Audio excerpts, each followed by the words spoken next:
Hello and welcome to the oddschecker betting show. This is a Cheltenham preview. Yes, the jumps are back and I am delighted to be joined by Andy Holding and Ed Quigley as we look ahead to Saturday's racing at Cheltenham. Normally I'd give first run to Andy. Andy, loving the little Halloween decoration behind you as well. Lovely, lovely touch. But Ed, you're our man on the ground, looking incredibly smart as well. I mean, you're showing me right up. But you are just around the corner from the racecourse, and we're recording this just after 10:30 on Friday morning, so we're going to learn a fair bit about the ground in a couple of hours or so ahead of Friday's card. But fair to say, a few unknowns as to what it's going to be like on Saturday. Yeah, indeed. Spot on there, George, your assessment. Somebody was telling me officially the fastest going description at Cheltenham for this century of good to firm, good in places to start a meeting on. However, as I said, we're recording this on Friday morning. Around 9 a.m, the heavens opened. I said I'm about 3 minutes from the course. It has been absolutely monsooning it down for well over an hour now, and I mean absolutely. There's already lakes gathering on the road outside, so absolutely no idea. We'll get that disclaimer in early doors when all our selections the ambulance dropping out the back of the television. But good to firm water ground, absolutely hammering it down. So I have no idea what the ground will be, but let alone by the Friday's racing. By the time the Saturday they declare, I have no idea what we're going to be looking at. But I imagine the ground will take the water pretty well, and we'll be looking at around good ground or there or thereabouts. But are shooting in the dark a little bit on that assumption. I think every good racing betting preview should start with the first guest saying, I've got no idea 5 times in the first answer. Andy, yeah, exactly. Andy, the jumps are back. Are you energised, invigorated by the prospect of the National Hunt season? Yeah, very much so. Yeah, looks a decent 2 days. Typical Cheltenham in many respects, not massive fields in the conditions races and the novice races, but we've come to expect that over the last 10 years, decade or so. And that drop of rain, well, more than a drop of rain by the sound of it, is going to be welcome news for quite a few connections who are probably just kind of holding fire to see whether it's suitable to run their horses maybe Saturday, get a bit of a feeler. I did notice that Gordon Elliott put Music Drive, who was in the first race on Saturdays. We're going to discuss it. He's also in on Friday as well. So he'll probably be out walking the course, and if it's perhaps not suitable on Friday, he might go on Saturday if they get the rain. But good card we're going to be dealing with anyway. That's the main thing. Yeah, we're going to go straight into Saturday's card, just go through the card from start to finish in a pretty quick whistle-stop fashion here today with the guys. Before we get into the racing, which we'll do in just a second, I'm going to point you in the direction of the oddschecker app. Do download the app now for the best prices, bookie offers, free bets, place terms, and Andy's tips, amongst other tipsters, straight to the app every single morning of racing as well. But let's get into it, and we are going to go through the card, but as is always the case, guys, if you've got no plays, just say so and we'll move on. Andy, we'll touch on the Novice Hurdle to open, where Rexem is the 3-1 favourite, Shearer 7-2, St Palais 4-1, The Moon Sees Me 11-2, Music Drive 7-1, Twig 8-1, No Maestro 12s, Serious Operator 12s, 8 runners, and a fair bit of form to go off for a Novice Hurdle at this stage of the season. Who stands out to you? Yeah, lots of nice horses in this. A lot of unknown quantities, which is not really what you want to hear, really. You'd like for me to be a little bit more confident or definitive what might win it. But we have got a lot of horses sort of chopping and changing here. Obviously, we've got Music Drive, who's declared to run, and by the looks of it, will run on the Friday in the 2:45. So it looks as though he'll be out. So the dynamics are going to change. We're going to get a 7-runner race instead of an 8-runner race. So each way betting is a little bit more complicated. And then you've got 2 horses that have been, 3 horses have been sort of plying their trade over fences. St Palais and Twig being the main 2. Shearer, I think he was another one who has toyed with the idea of going over fences as well. So it's a real nasty one, this. And then you chuck in the likes of Rexem and the Moon Sea, who have both been in fairly impressive form over in Ireland. And this is a difficult one. The one I haven't mentioned is the one I quite like. Horse called Serious Operator. Could be very well named, this horse. He didn't cost a packet, probably indicative of the purse that sort of the Lucinda Russell stable might have, and generally speaking, connections up in the north might have. But that looks to be a good bit of business based on the victory he had on his novice hurdle debut and rules debut at Kelso 20 odd days ago, when he loaded the colours of a horse called Mortlach, who's been in really good form throughout the summer jumping period, both over hurdles and over fences. He had the fitness on his side, Mortlach. He went off in front, set a good gallop. The time figure was very good, and yet Serious Operator breezed by him late on and won in the style of a pretty useful horse. So we already know his fitness is not in question. He likes good, or at worst, no worse than good to soft ground. He's done a good number, and I think it's very significant that Lucinda Russell and Connections are already dipping their toe in at Cheltenham race. They could have easily found another race up the north. And as we know, Lucinda's got a really good record now down south when she comes here at Cheltenham. So he'd be the one I'd be looking to get with in that opening race tomorrow. Yeah, there we go. So a big price fancy in the first. Serious Operator 12-1. That is with William Hill. Ed, any view on the first?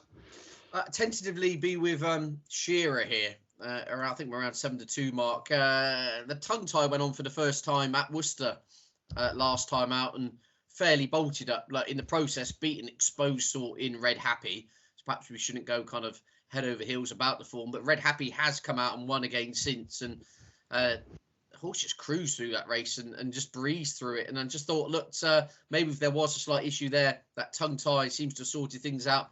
Nichols' team are in flying form. An amazing race, really, that every horse in the field was a last time out winner. Incredibly competitive, whole host of unexposed sorts. A tentative pick, but I would be with Shearer in this opener.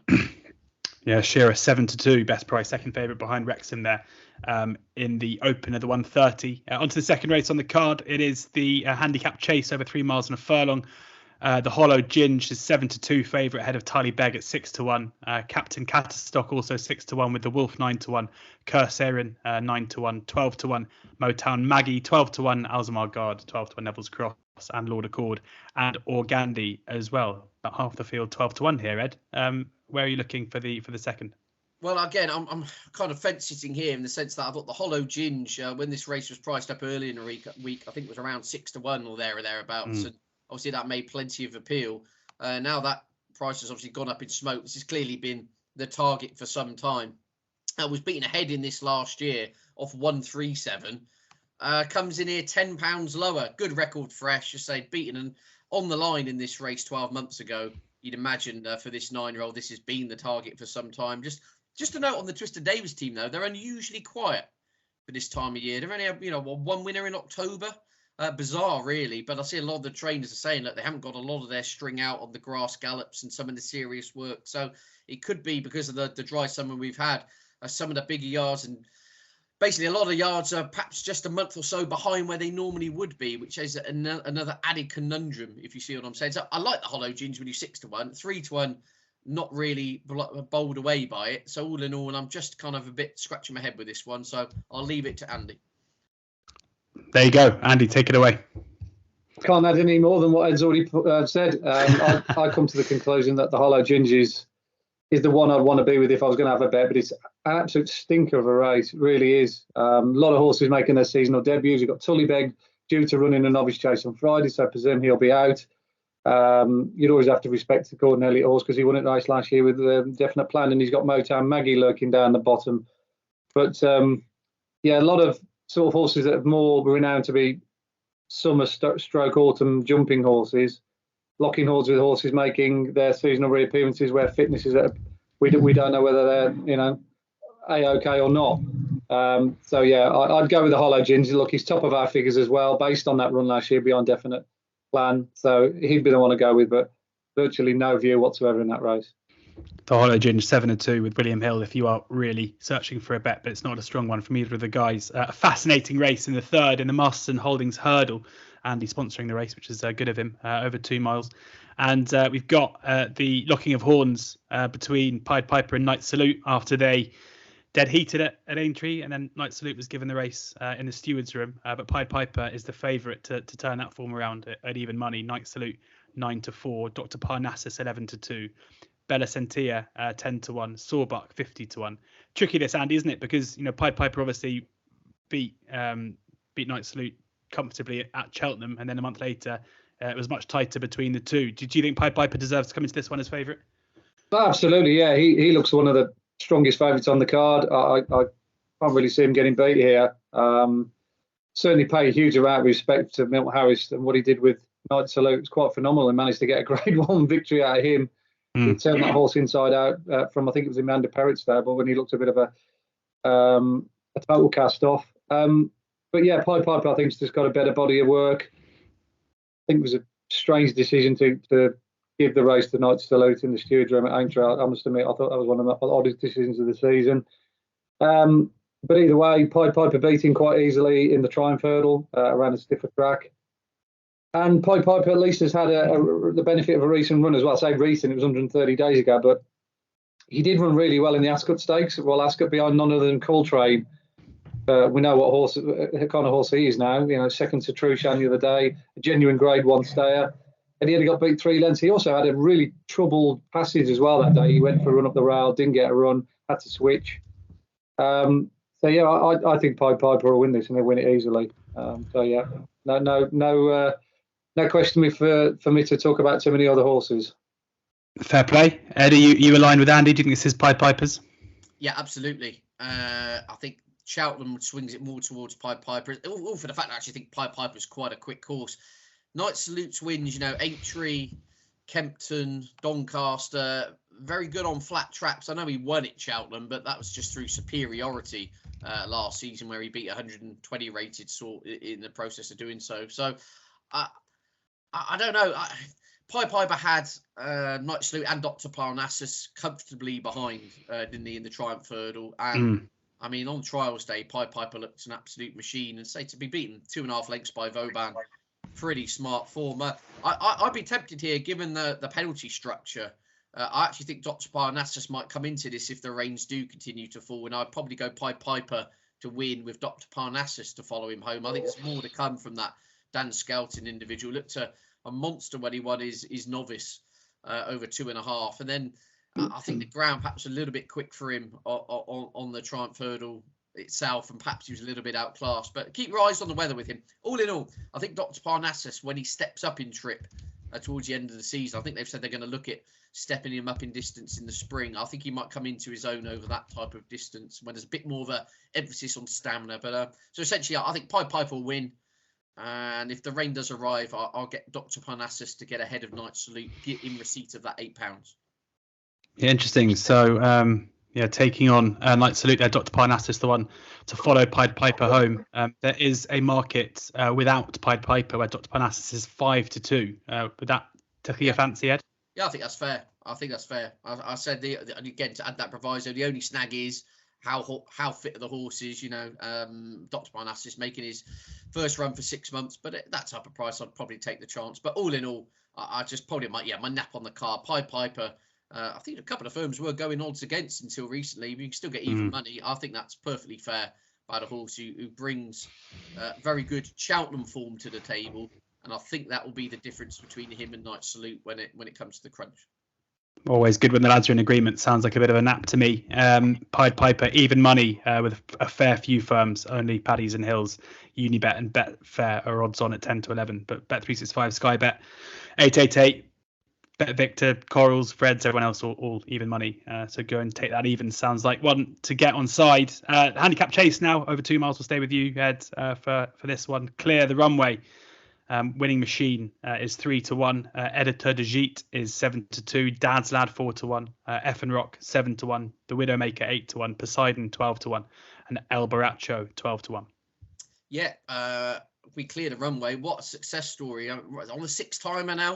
It was amazing, really. I was looking back through the profiles of some of these horses. You go back to March and last season's Cheltenham Festival. Obviously, you had like Editeur Du Gite lining up in the Grand Annual. Well, Clear the Runway in March was winning at Southwell off 111. So really has just rocketed through the ranks, and his swimming with sharks here now. Bolted up last time out on seasonal reappearance. The only thing Editeur Du Gite is going to go off like the clappers, as he always does. And I think that's naturally, it's going to put pressure on those jumping in behind. Now, I've been watching some of the replays of Clear the Runway, refresh the memory, including at Worcester last time out. Wasn't the most fluent of jumpers. There were a couple of errors in there, which, you know, if you've been to Worcester, a lovely track, but you can make a mistake at a fence at Worcester and you'll go through it. You'll get away with it. you hit a fence at Cheltenham, you're going to know about it. And I just wonder whether Clear the Runway, at the pace they're going to go here, this could just be a little bit of a shock. I mean, look, horse is still 6, is improving, but I just have my reservations in the jumping department at this pace. And I think Editeur Du Gite could run them absolutely ragged. A horse who loves this venue. Form figures are 1, 1 and 4 over course and distance. Loves Cheltenham. They experimented it up to 2.5 miles in the Grade 1 last time out. That didn't work out. They found out he didn't stay. Back to minimum trip. Niall Houlihan on board, claiming £3. Yeah, I think you said it's a bit of 4-1 floating around. I might have misheard you there, George, but 7-2 I've got for Editeur Du Gite. Anything 7-2 or bigger, I think is fair. Essentially, I'm against Clear the Runway here. I think it's a fantastic success story. But as I said, I think he's swimming with sharks in this company now. And personally, I think we'll get found out. So I think with sharks and time for that winning run to stop for Clear the Runway, Editeur Du Gite 7-2 with every single firm up against oddschecker grid. So 7-2 the way to go. And a couple of firms also paying 3 places as well. I should mention Bet365, William Hill, Sky Bet, Betfred, and Bet UK all paying 3 places, even though 7 runners. So if you did want to maybe have an each way multi or something like that, you could stick Editeur Du Gite in at 7-2. Should be a solid way to go. Andy, how do you see this? Yeah, I tend to agree with Ed with his assessment of Clear the Runway. I do like him, and his overall time figures and form at places like Worcester, in particular, last time out, are pretty good. But this is a whole different ball game, as he said.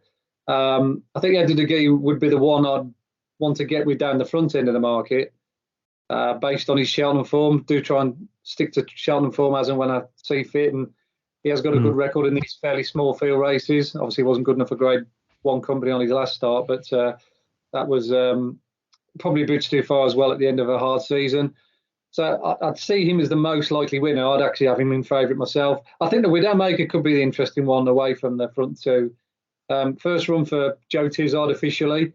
Joe's done a really good job since taking over the reins, and his horses have become a little bit more reliable than they were that little period for 18 months when they had 1 or 2 issues in the yard. I think that's fair enough to say. He doesn't have to lead. He can lead, but I think the fact that he's more than likely to take a little bit of a breather in behind the pace here today, and he stays further than 2 miles, I think just might play into his strengths.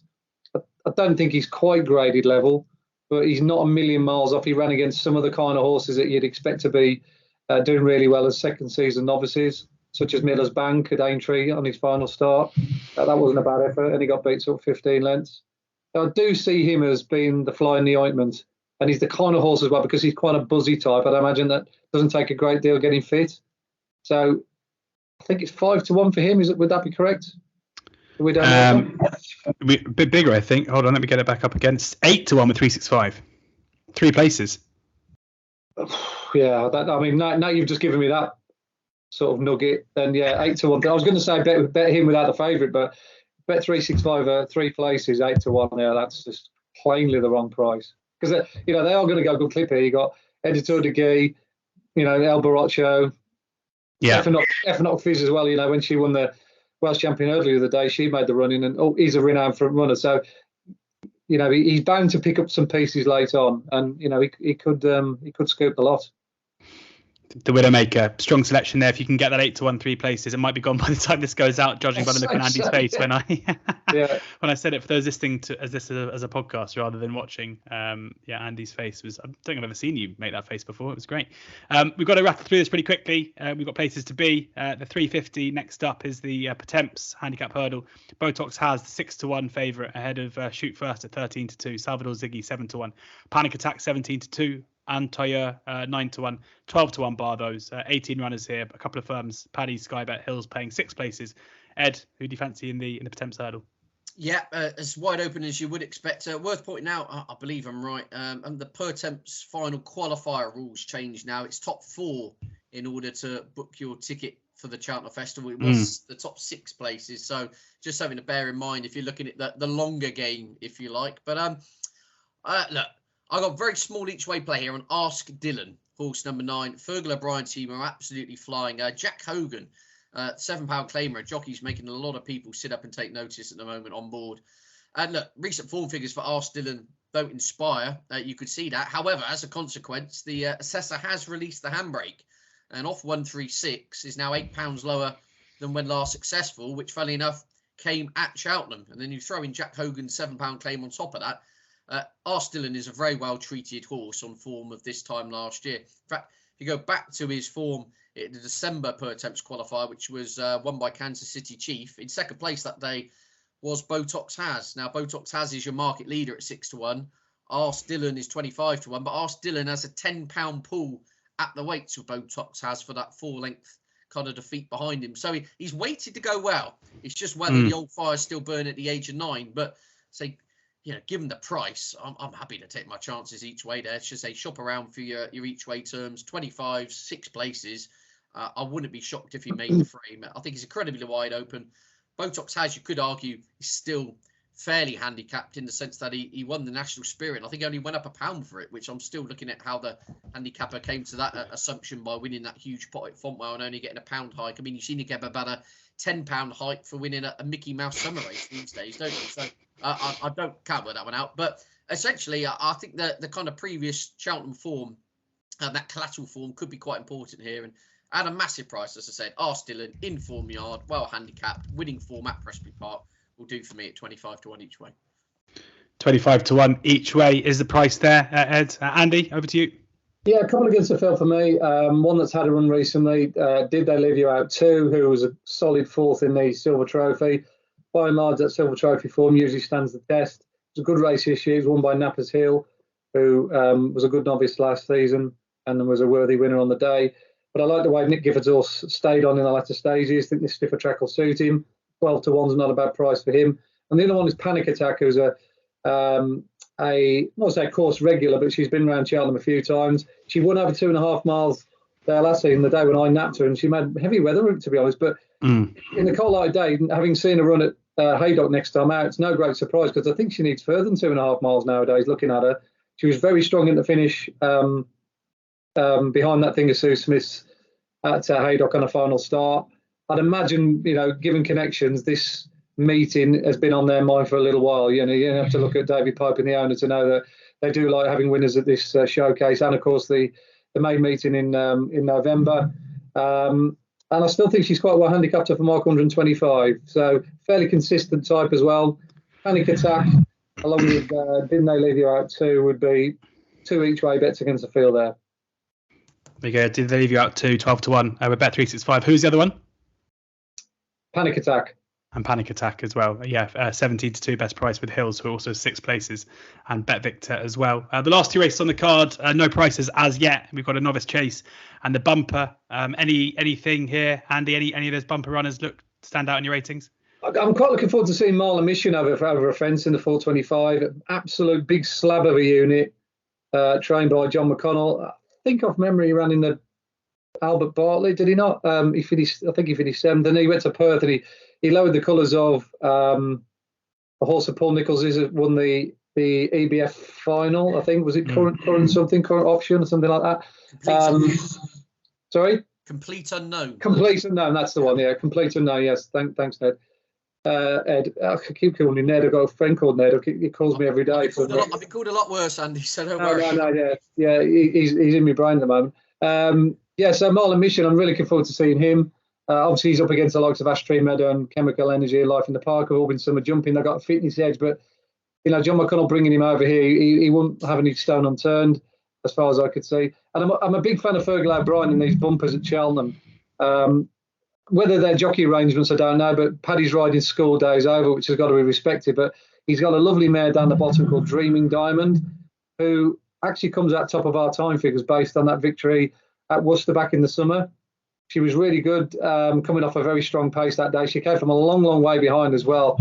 It seemed impossible she could win off the home turn, but she did it easy. Liam Harrison, who rode her that day, gets on board again. So depending on what price she is, I'll be having a look at her in the last. Great stuff. Yeah, 2 to keep an eye on. Ed, anything for you before prices are out that we should look out for when prices do come out this afternoon?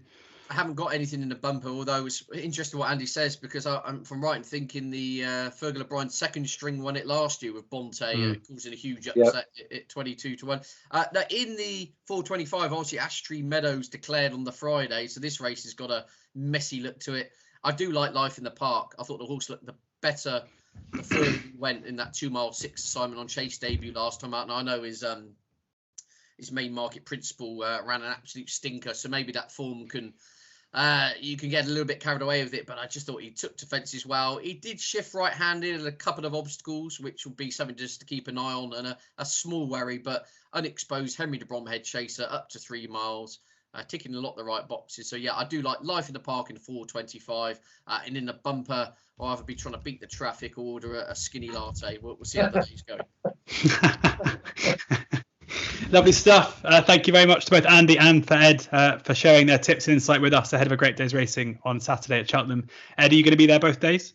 Yeah, they're both days. Absolutely. Yeah. Great. Off the track in the moment with my my galvanized umbrella, looking at the weather, and then Saturday the weather should be set fair for a good day's action. So no, it's great to have it back, and very much looking forward to it. Yeah, absolutely is. Have a great day, and we will see you guys again hopefully next week. Thank you guys very much for watching or listening to this. Do subscribe to the oddschecker YouTube channel, or you can find these shows on any podcast provider as well. And download the app where you can find the best prices, bookie offers, free bets, place terms, and the best tipsters in the game, including Andy himself. Hopefully a great weekend's racing at Cheltenham. Do enjoy your racing, whatever you're watching this weekend. But as is always the case when you're betting, please do ensure that you are gambling responsibly.